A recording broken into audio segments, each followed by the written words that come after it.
Muscovites are left without electricity, cooking food using improvised means, burning candles, and praying to Putin. Madhyar officially announces total blackouts in Moscow. Mom, I'm scared. They blew up the power plant. Looks like there won't be any power now. Mom, come here. The elevators have stopped, appliances have burned out, and communication is down. The third blackout in 24 hours. People are charging their phones in their cars. Welcome to harsh reality, racists. And so it will be until the end of winter. Freeze, freeze, wolf's tail. Last night, a series of strikes hit CHP and oil refineries in Orel, Vladimir, and Yaroslavl. Looks like there won't be any power now. It's tough, damn it. Substations are essential components of the power grid. And fuel oil storage. Neptune missiles destroyed Moscow's CHP. Do you know what part of the CHP they broke off? Due to the emerging threat of the Ukrainian armed forces using long-range unmanned aerial vehicles, there is now a risk of strikes on critical infrastructure sites. Sobyanin has been ordered to urgently inspect Moscow's bomb shelters, and churches would do better to pray for protection from tomahawks. More than 200 drones have already attacked Russia in one night. Fifth day.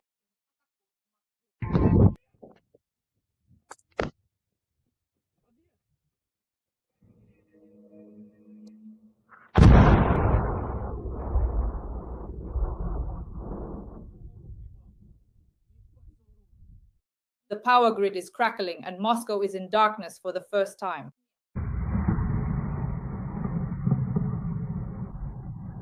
And at night there were strikes on the thermal power plant and oil refinery. Fuck. Damn. Shit. Oh, just... Fuck, man, what a bang when it exploded. The thermal power plant there exploded. Eagle, there was a thermal power plant explosion there. There was a thermal power plant explosion there. Corridor, what's happening? There was a thermal power plant explosion there. Vladimir, Yaroslavl, everything is on fire. All... That's it. It's burning and blazing there. It's on fire here. And I'm there, yes. Russia is entering a phase of energy collapse.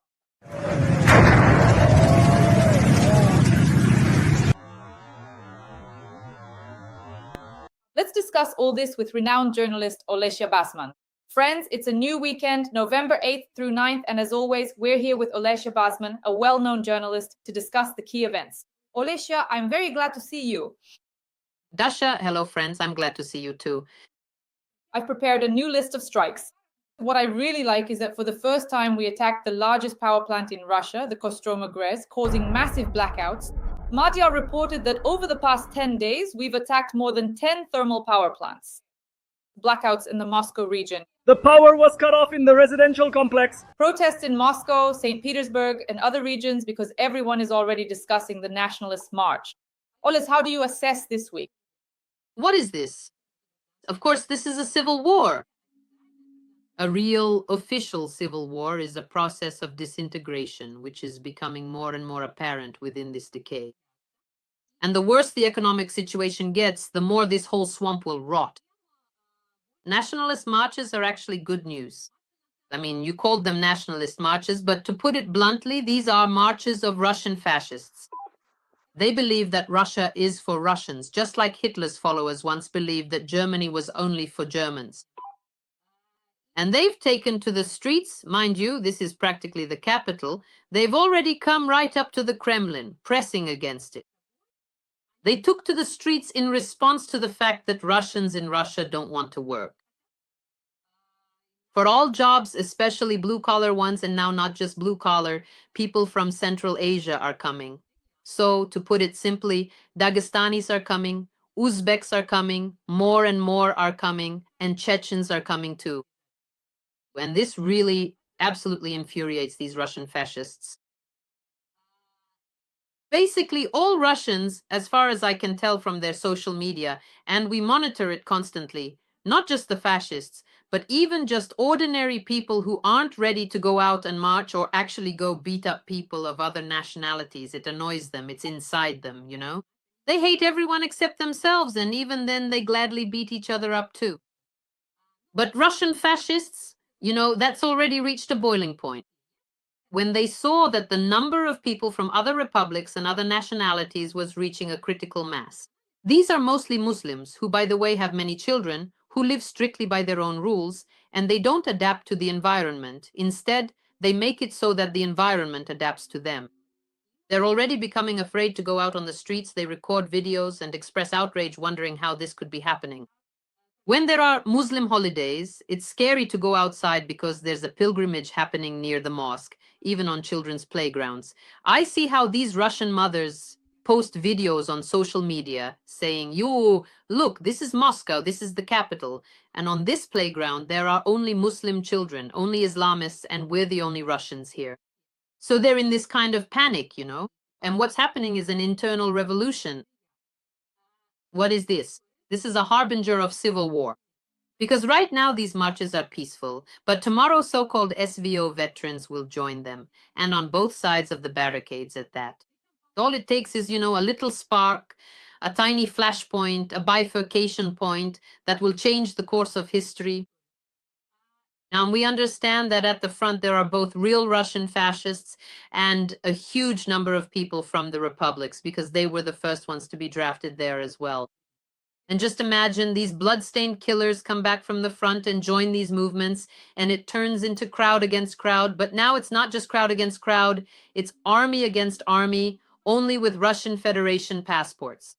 What is that? Of course, that's a civil war.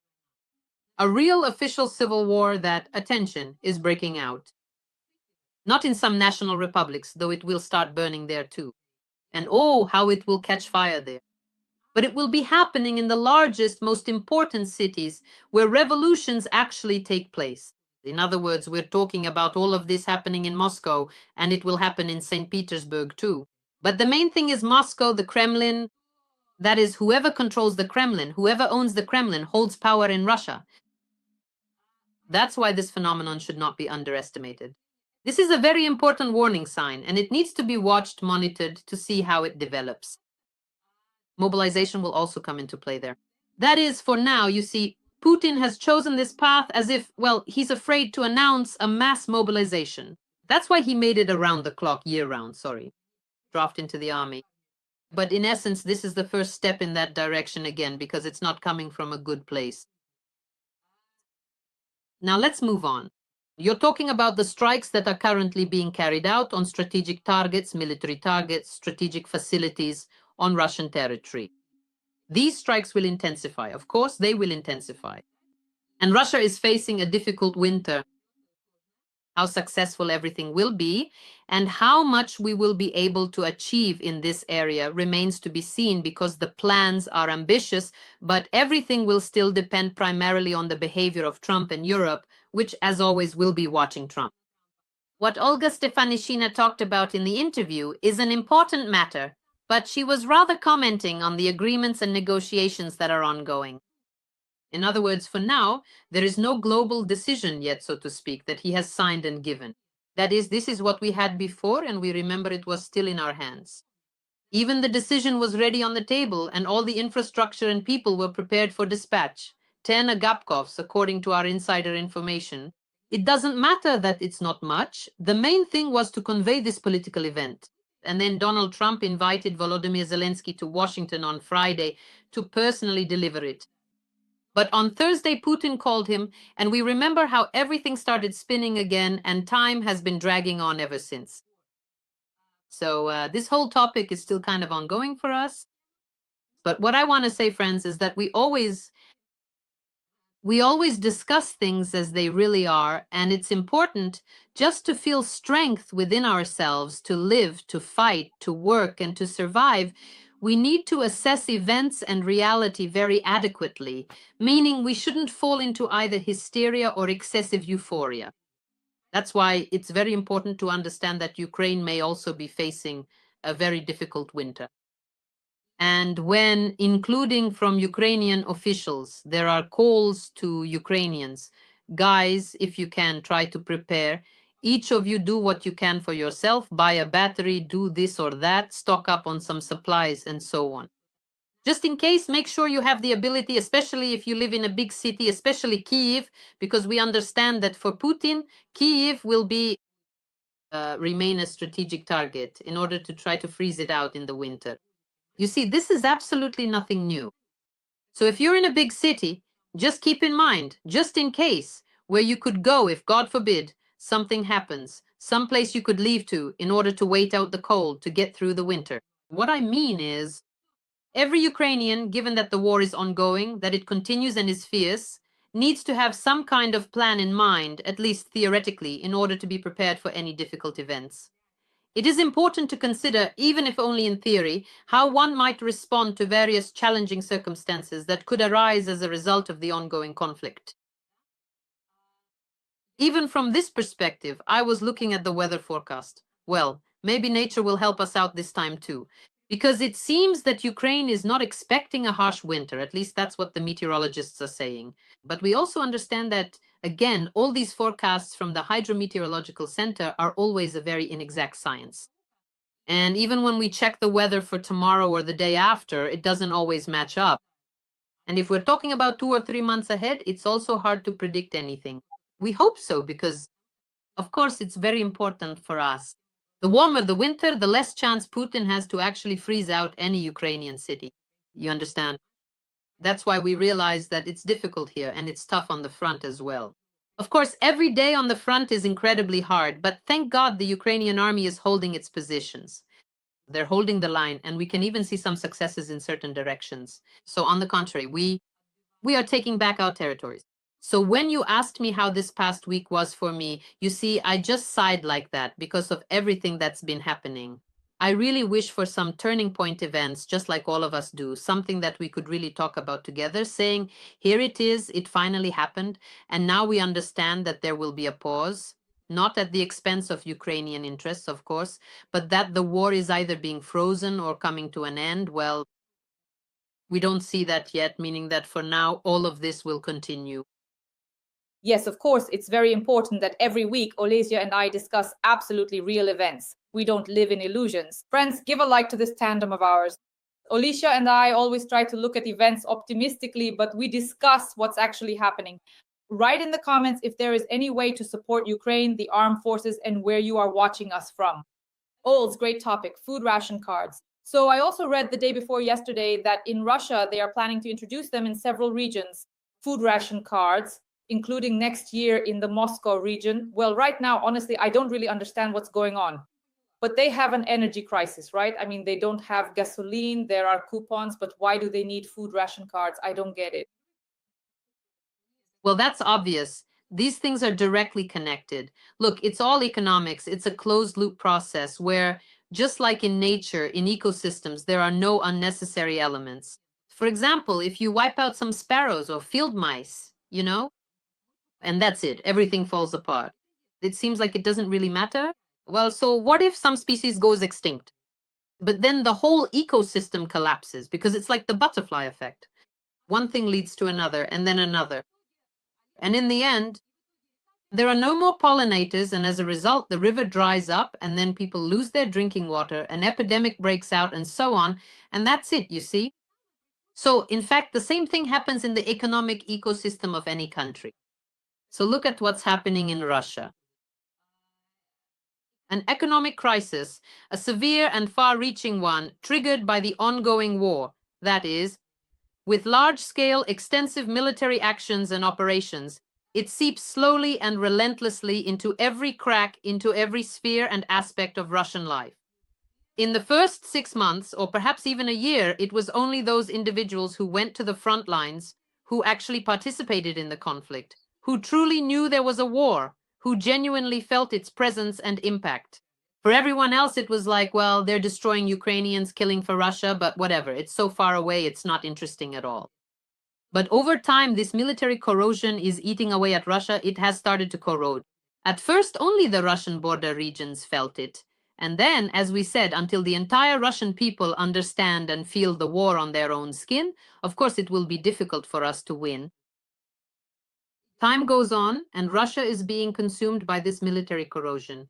And it is on the verge of what? On the verge of collapse. And these are the processes. We were just talking about the political and social internal processes, the moods, the clashes between different ethnic groups within Russia, again provoked by the economy because of unemployment, because there's no one to work. And look, see how everything is connected. Because of the crisis, and Nabulina and their ministers of economy have been shouting about this, really shouting, for probably about 6 months now. Because we remember that Nabulina said, if by the end of the summer, and now autumn is already ending, if by the end of this summer, the beginning of autumn, Russia does not end the war, then an economic collapse will occur. These are not empty words. She actually knows how to do the math. And by the way, it's thanks to her that Russia's economy has managed to keep going so far. This shift to a war footing, she was largely responsible for that. So, in a way, that's her doing. She's a major aide to Putin in the war. In fact, she's one of the main accomplices, by the way. Not the one signing military orders to shoot at someone, but the one signing off on what makes it possible for bombs to fly, for shots to be fired, and so on at Ukraine. So, why food ration cards? It's very simple because the war has caused such an imbalance in various sectors of the Russian economy that people started earning more and flocked there accordingly, not because of market-driven high salaries, but primarily at military enterprises. There are so many of them now because of government contracts, and because you can steal a ton of money there, which is a favorite national pastime for Russians. And accordingly get a big salary. They don't care that you're working as a killer. In other words, you become a direct accomplice to the war, a war criminal.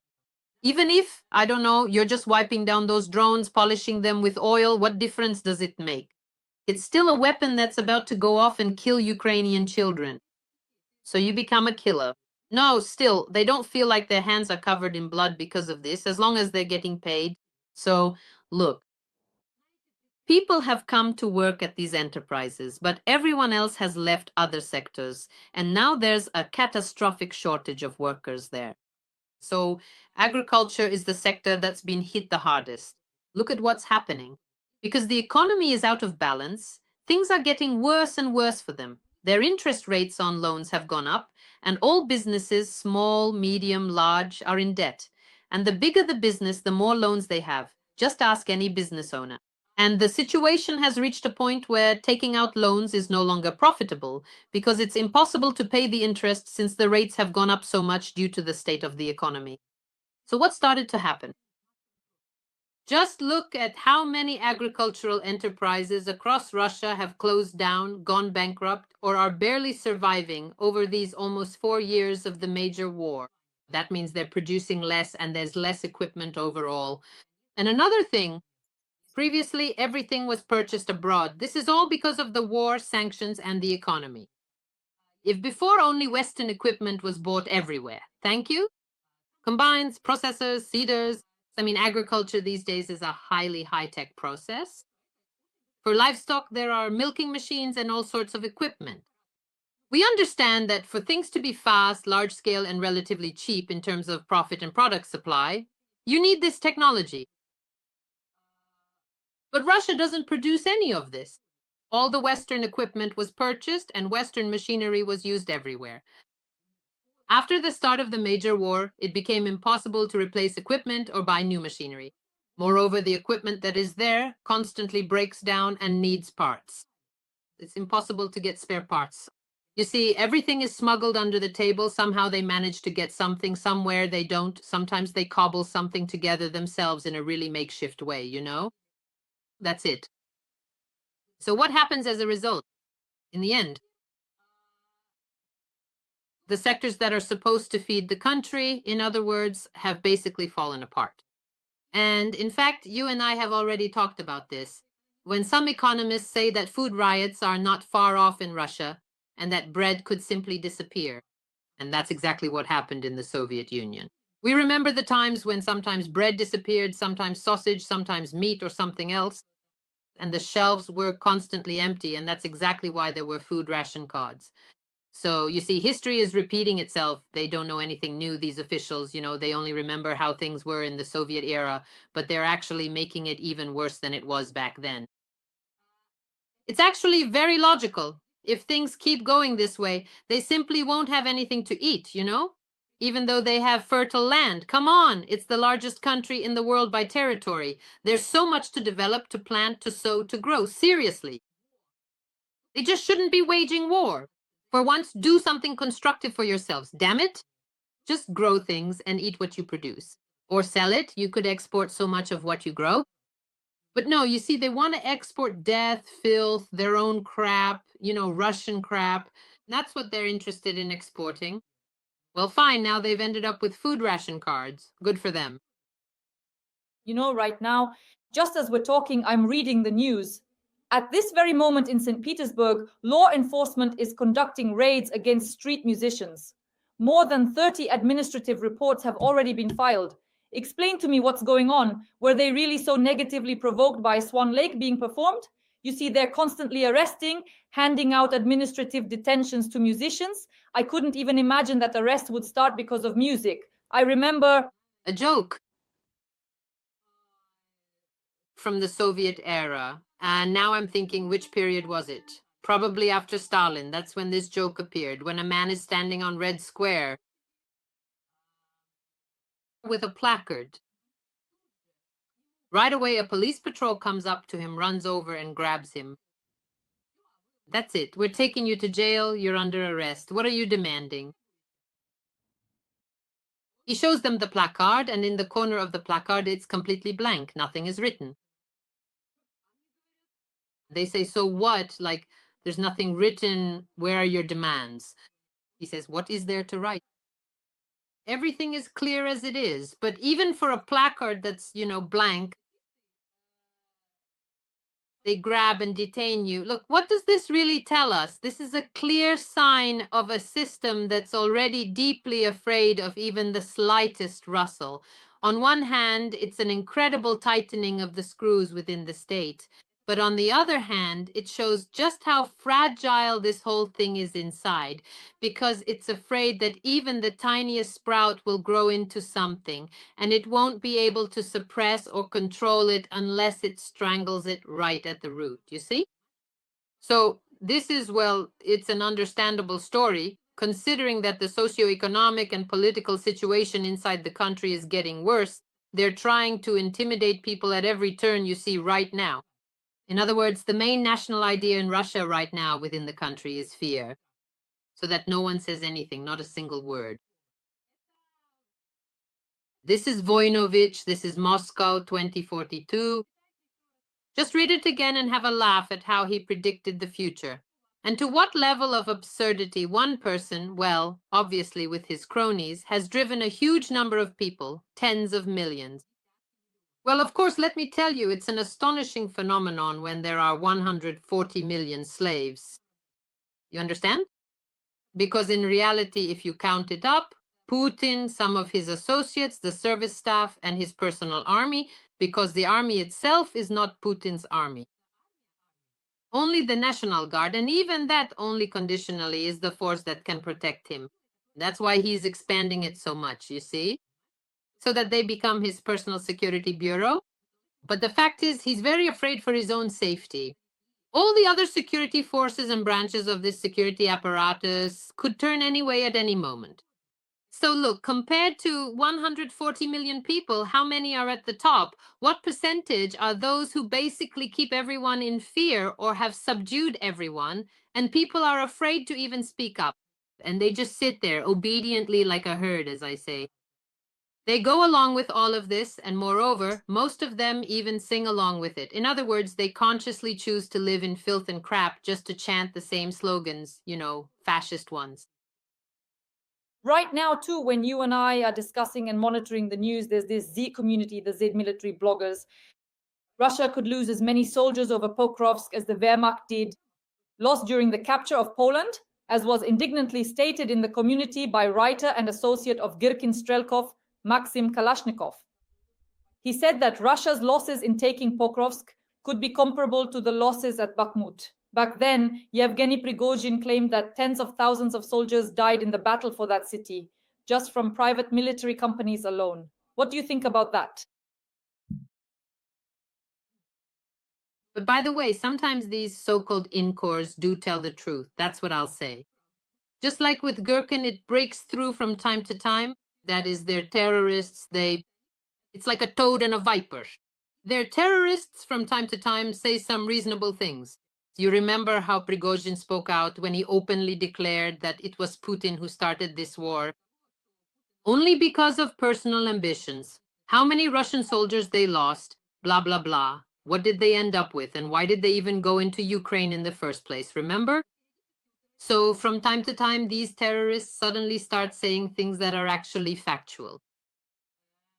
Do you see what I mean? When the war ends, and it will end eventually, it won't last forever. The hot phase will definitely come to an end. Not only will these questions immediately come up, they'll arise the very next day. And there will be a huge number of other questions as well.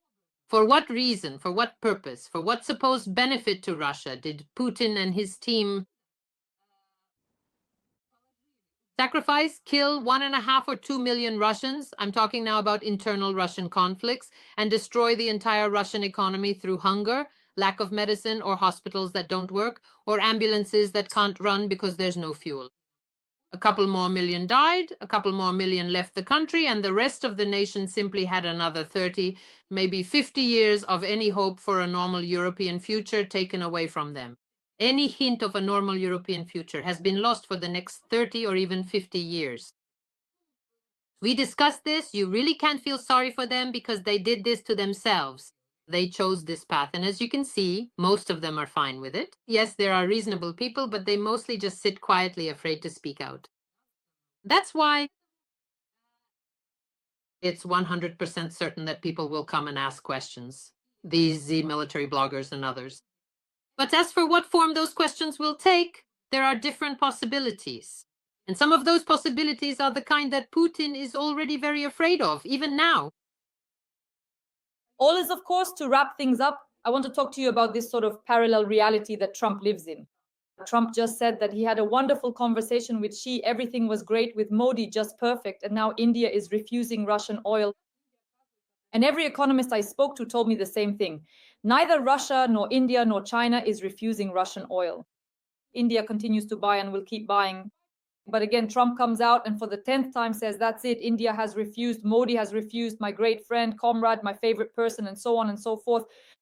You see, moreover, now Orban comes out and says, well, Putin is about to meet with Trump in Budapest. Literally any day now, we just need to prepare a couple more things and then they'll meet.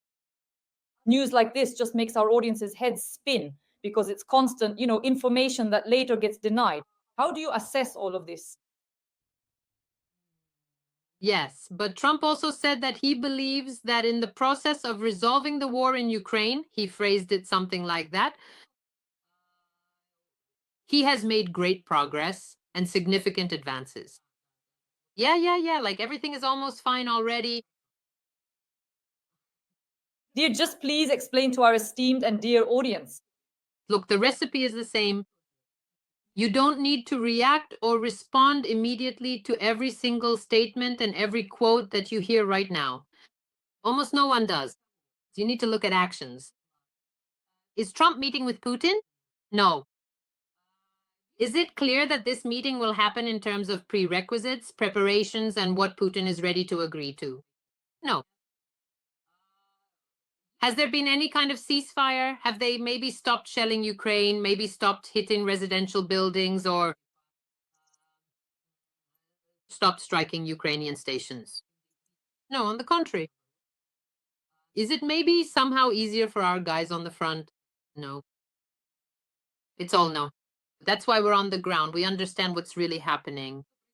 What Orban is saying is absolutely just his own pre-election PR. That's what he wants. He doesn't just want a meeting between Trump and Putin in Budapest. He really wants Trump in Budapest because he wants to try to win his next election with Trump's help.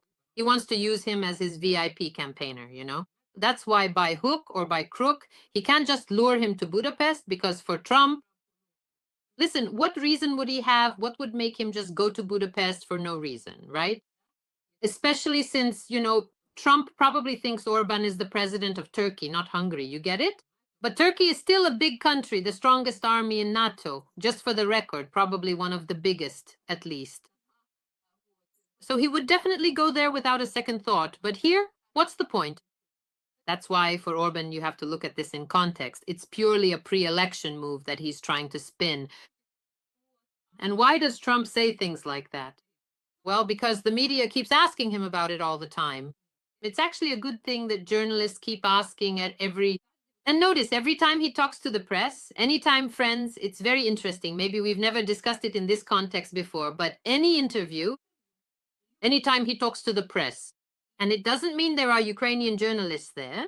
Absolutely not. Not at all times. But among the questions, the topic of Ukraine will definitely come up. Well, that's great. The fact is, no one gives him a chance, even if, for example, he wanted to forget about it, and he will have to deal with it. So, since he's constantly being asked, and for now, this process is ongoing, but there are no results yet. I'll tell you this.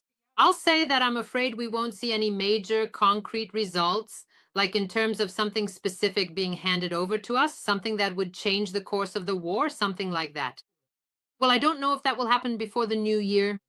For now, as you can see, it's just this ongoing process, but the struggle continues. The process is ongoing. It's possible that some actions will only really pick up after the new year. Our dear and respected audience, we always, no matter what, is there electricity or not? What's the weather like? How are you feeling? Every week, Olesia and I are here for you as always. We come on at the end of the weekend, Saturday or Sunday, always show up, discuss all the week's current events, and make predictions. Of course, making predictions for the next week is a thankless task. We understand that this is a long road. We wish our army to hold out right now, especially in Pokrovsk. All our prayers are with them. Friends, support our army, the armed forces of Ukraine. Give us a like. Write in the comments where you're watching us from. And Olesia, I am very grateful to you. And I hope that next week we will meet again and discuss many more positive news. Thank you. Dasha, thank you, friends.